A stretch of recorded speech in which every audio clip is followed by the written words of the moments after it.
اخلاق اچھے کر لو, کڑوئی کو سیلی بات آگے سے جواب مت دو. ہمت تو کرو, ہمت تو کرو. میں نے لگایا اس کو, کوئی نہیں بیٹا, ہاں ناراض تھوڑی ہوتے ہیں. ہاں ایک دم تو اوپر ایسے دیکھ رہے کہ کیا ہو گیا. ہاں ہاں کوئی بات نہیں, تھوڑی کسی نے سنا دی, کسی نے ٹکا دی, ارے چپ بھی کر کے دیکھو یار, چپ کرنے کا بھی مزہ ہے. ہاں یہ آج کل میں دیکھتا ہوں ایک وہ چل رہا ہوتا ہے,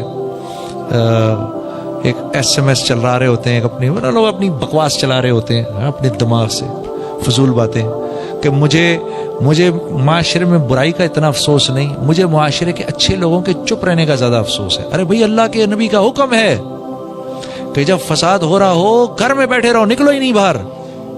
جو آدمی اندر گھسے گا وہ فساد میں اضافہ کرے گا, کیونکہ 4 چپیڑے پڑیں گی اس کو. ہاں وہ کو وقت کا نبی تھوڑی ہے کہ اتنے خوبصورت اخلاق ہوں کہ 4 چپیڑے کھا کے بھی وہ بیٹھ جائے. جب اس کو 4-5 پڑیں گی تو وہ کہے گا یار ایسی کم تیسی, وہ 6-4 اور ٹکائے گا آگے سے.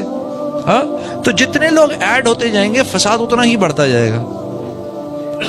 ہاں تو یہ بیکار کی باتیں ہیں, بیکار کی باتیں ہیں. جب فساد کس کو کہتے ہیں؟ فساد اس حال کو کہتے ہیں جس میں یہ پتہ نہ ہو کہ صحیح کون ہے اور غلط کون ہے. مفتی رفیع صاحب فرما رہے تھے, میں مفتی رفیع صاحب کی بات بتا رہا ہوں, عثمانی صاحب کی دامت برکاتہم کی. فساد ہوتا ہی ہے پتہ ہی نہ ہو بھائی صحیح کیا ہے غلط کیا ہے, سچ پہ کون ہے اور جھوٹ پہ کون ہے. ہاں کوئی, میں آپ کو انتہا پسند کہہ رہا ہوں, آپ مجھے انتہا پسند کہہ رہے ہیں. بھائی میں آپ کو انتہا پسند کہہ رہا ہوں نا, تو کوئی آپ سے بھی تو پوچھے آپ کس کو انتہا پسند کہہ رہے ہیں. آپ مجھے انتہا پسند کہہ رہے ہیں, تو کون ہے انتہا پسند؟ ہاں میں کیونکہ آپ کو انتہا پسند سمجھتا ہوں, میں آپ کی جان کا دشمن, آپ مجھے انتہا پسند سمجھتے ہیں, تو آپ میری جان کے دشمن. ختم ہوگی بات. تو پھر اس بات کا فیصلہ کون کرے گا؟ اسی کو فساد کہتے ہیں, اسی کو فساد کہتے ہیں میرے دوستوں. اور یہ اللہ ڈالتے ہیں, دلوں کو پھاڑ دیتے ہیں ایک دوسرے کے لیے, دل پھٹ جاتے ہیں. ہاں توبہ توبہ توبہ, لوگوں کو توبہ پہ ڈالو. اے اللہ مجھے معاف کر دے, اے اللہ ہمیں معاف کر دے, یا اللہ تیرے حبیب کی امت ہے ہمیں معاف کر دے, یا اللہ غلطی ہو گئی, غلطی ہو گئی معاف کر دے. فوراً معافی آ جاتی ہے. 100 انسانوں کے قاتل کو جس رب نے معاف کر دیا, اور وہ تھا بھی بنی اسرائیل میں سے, اس امت میں سے بھی نہیں تھا, تھا بھی بنی اسرائیل, اس کو معاف کر دیا. ہاں فاحشہ عورت نے کتے کو پانی کیا پلایا, اللہ نے اس کی مغفرت کر دی, اس کو اپنی ولیہ بنا دیا. تو بھئی ہم اتنے برے تو نہیں ہیں, ہم معافی مانگیں گے ہمیں نہیں معاف کرے گا.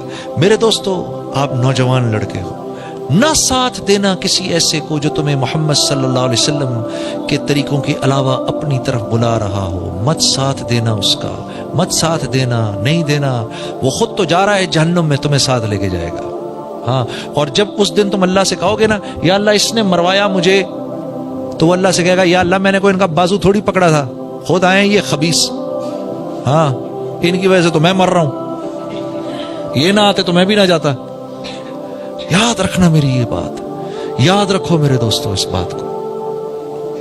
مولانا یوسف صاحب رحمہ اللہ فرماتے تھے اگر اللہ کے دین کی دعوت نہ دی, مولانا یوسف صاحب کا میں کی بات بتا رہا ہوں, اگر تم نے اللہ کے دین کی دعوت نہیں دی تو لوگ لیبر یونینوں میں جائیں گے, ان کا حصہ بنیں گے, وہاں مسلمان کافر, وہاں مسلمان فاسق فاجر سب ساتھ ہیں, پھر یہ دیندار بھی ان فاسقین و فاجرین کے کہے پہ چلے گا.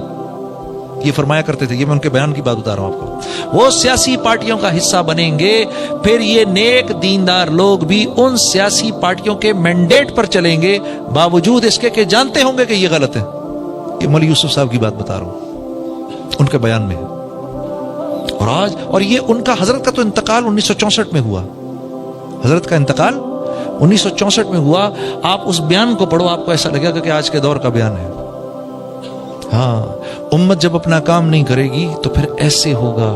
اپنے بچوں کو اپنی آنکھوں کے سامنے آپ دیکھو گے کیا کر رہے ہیں, اور یہ ہمارے بچے ہی تو ہیں سب, یہ ہماری اولادیں ہی تو ہیں, یہ ہمارے ہی تو ہیں, اور کس کے ہیں یہ سب, یہ ہمارے ہی ہیں.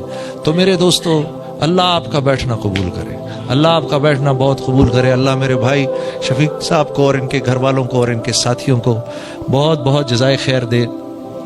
ہاں بات میری ختم, بس ایک چھوٹی سی بات یہ عرض کر رہا ہوں, بھائی اپنی گھر والیوں کے ساتھ اچھا معاملہ رکھو,